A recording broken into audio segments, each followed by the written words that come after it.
Shockwave. He looks like he needs to go play Melee. He does kind of look like a melee player, doesn't he?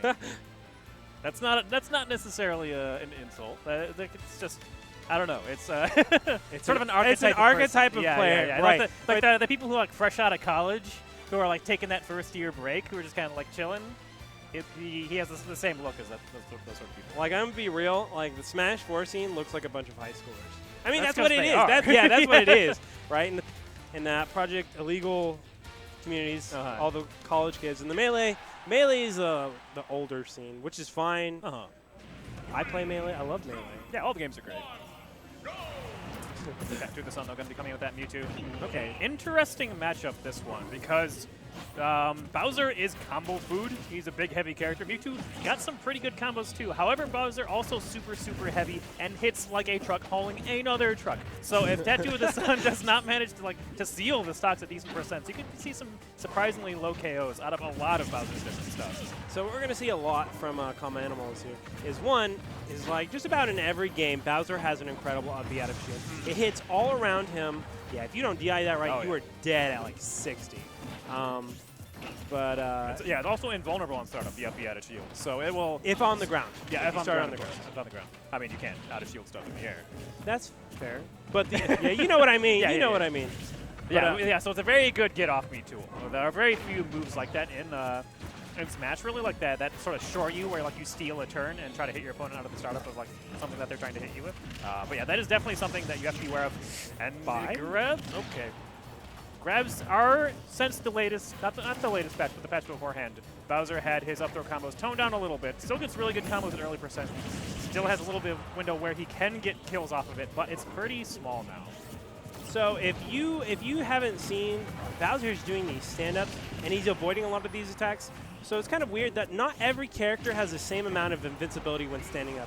Characters like Bowser and Palutena have 43 frames of invincibility on normal stand-up. I think the average is somewhere like 34 or something like that. Yeah, the timing of the stand-up. Right. Very, very different. So you will see Palutena, Bowser, and a few other characters. The Mii fighters specifically, they will just stand up through anything. It's pretty crazy. You have to time your attacks from the ledge really, really, really well. Also, I think the magic number for Bowser is 3. If Bowser grabs you 3 times, you're dead. Nice. I'm not sure if that was a 2-frame, but either way. Yeah. Oh, yeah, gonna be hard to get through that wall. Mewtwo's forward air coming out so fast. Yeah. Well, what we saw there was just a game of chicken where the first person moves, usually loses, and TattooOfTheSun called him out. He said, well, you're just gonna wait. Here you go. Hold this. Nice pivot grab. Ooh, I'm not sure. But I think it's kind of weird. Like, if you have those throw combos and you want to be careful with how you hit your opponent, because like if you hit him out of your throw combo range, it's a lot harder to kill your opponent. And unfortunately, he's had to hit his Mewtwo out of that throw up air or up throw up air percent. Yeah, although now he is about the percents where this side B throw will be killing. So he does still have access to a kill throw. Oh, and catches a 2-frame with the down tilt. Them big claws. I think if both hits of the claws hit, then it's 25 damage. 25 or 23.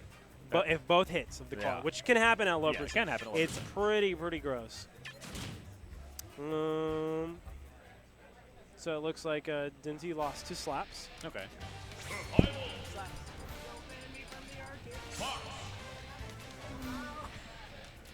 Was that in loser's bracket, do you know? No, that was winners. Winners, okay. That was the 8s. Right, that's right, because they're behind. Ooh, I see some tricky stuff over here. Lucas wave bouncing. I like that. All right, so we're jumping into game 2. And Mewtwo jumping into outer space. TattooOfTheSun electing to switch to Fox. I do not agree with this. Does he normally play Fox?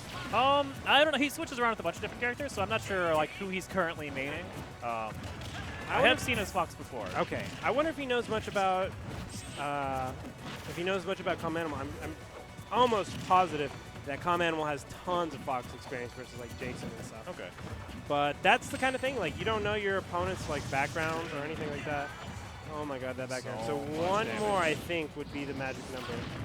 Oh, catches him going to that ledge, does not get the tech. Pretty low percent kill, and now TattooOfTheSun has got a big deficit, which is really, really scary against Bowser, because now CalmAnimal has the opportunity to just play safe, get damage built up on himself, and has the opportunity to potentially kill him early again with a rage kill.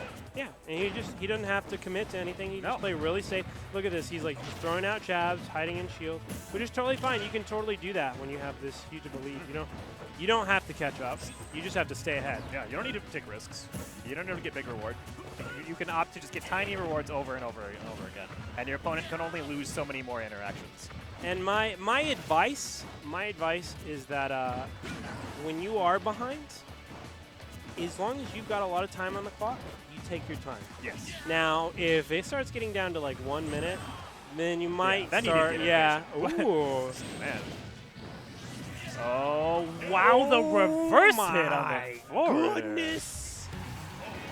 Very interesting. I would not have guessed that that forwarder was going to stage Talk spike. to you later. Huh. Oh, he saved that. Yo, who saved that? Did you save? Oh, he did on accident. okay. This is like the ultimate disrespect. You just Accidentally disrespecting himself. save the button. No one's going home safe after that.